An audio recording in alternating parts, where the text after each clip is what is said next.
This lesson is about putting dress-ups in your paragraphs. You guys have been watching and learning about all different dress-ups here, the 6 different dress-ups that we're going to put in our paragraphs. And in this lesson, we're going to put all of that together and teach you how to write a paragraph where you include each one of the 6 dress-ups. Let's take a look at what our expectations are right here, the procedures for putting dress-ups in the paragraph first.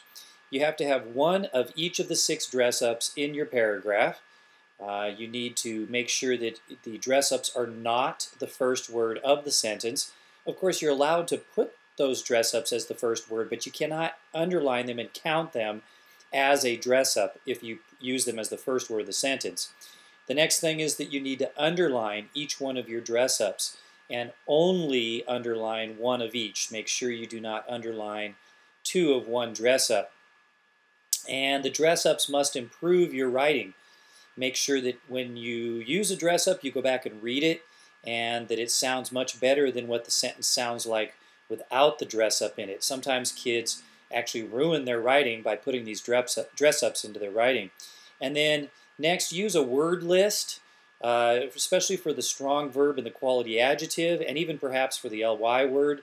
Do not come up with the strong verb or the quality adjective out of your head. A word list has been provided for you guys, and you can use online word lists. You can use a thesaurus, but you guys have this word list right here. And what I've done is I've gone through before the video started, and I read every single word on this page, and I decided which words might work for a paragraph on stars, which is what I'm going to be writing about again here. And I just put little marks next to each one that I thought perhaps could work with that. Let me read these to you real quickly. Accumulate, appeal, declare, designate, diminish, dominate, encounter, exaggerate, exclude, plummet. Those would all be some good verbs that I think I might be able to use. Dense, expansive, immense, prominent, vibrant, and then those are all adjectives. And then some ly words I thought might work. Arrogantly, consequently, massively, drastically, and precisely.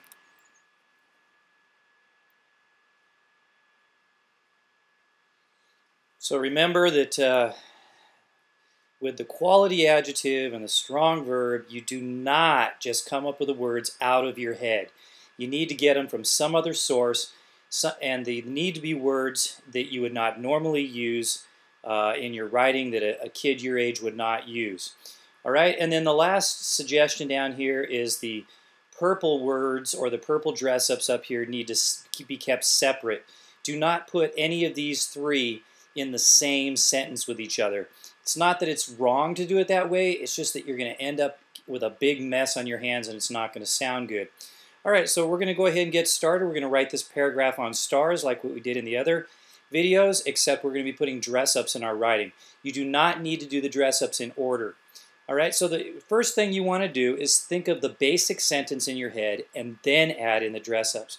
So my outline says billions in sky. The basic sentence would be there are billions of stars in the sky. How could I dress that up? In thinking about these dress-ups here, can't really think of a good one to use in that. But in looking at this second item down here, red, white, and blue, maybe I could say there are billions of stars in the sky, which include or which can be red, white, or blue. And then I'm doing a which, and I'm combining these 2 sentences together. So I want you to write stars. Write your number dash name at the top of your paper. Everybody should be writing the same paragraph with me as I'm going along here. And I want you to skip lines. I'm not going to skip lines on my paper just to save some space here, but you go ahead and skip lines. Number dash name, stars written at the top. You're going to indent, and let's get started here. So there, and make sure you write neater than me too, because I'm writing on a tablet and it's really tricky. So you should be writing on your paper right now, there are billions of stars, and if I make a mistake, you make sure you fix it.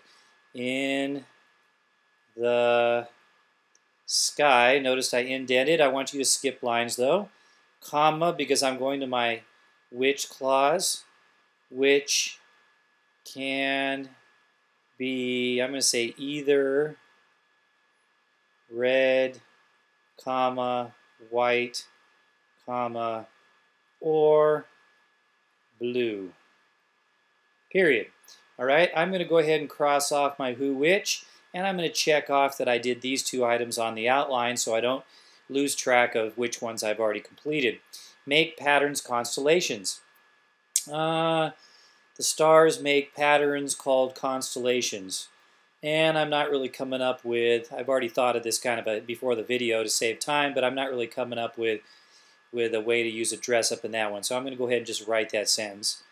Stars make patterns called constellations. And I'm making sure I spell this correctly by using my outline, where I copied the spelling from the original paragraph.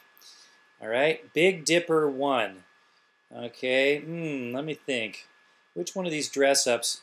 Well, maybe if I combine it together with it easy to find, I could use the because on that one. The Big Dipper is one.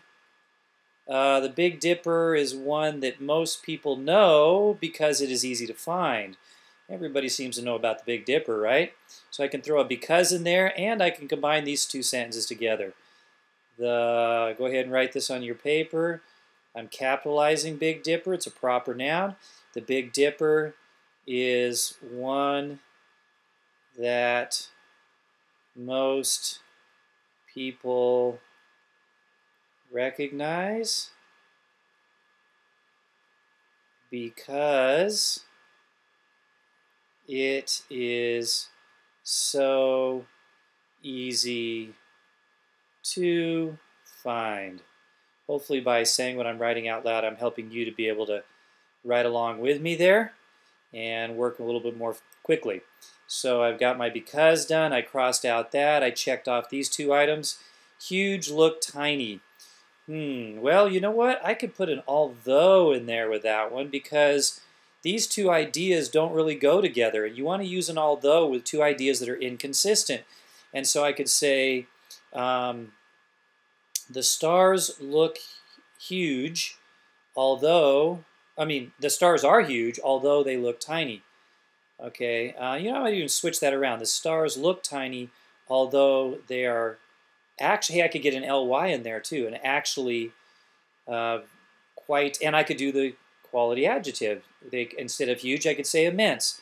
So I've thought of what I'm going to write before I write it, and I'm going to say stars look tiny, although they, what did I say for my ly? Let's see, stars look tiny, although they, I'm going to skip my ly in there. They appear, no, although they, oh, actually, that's right.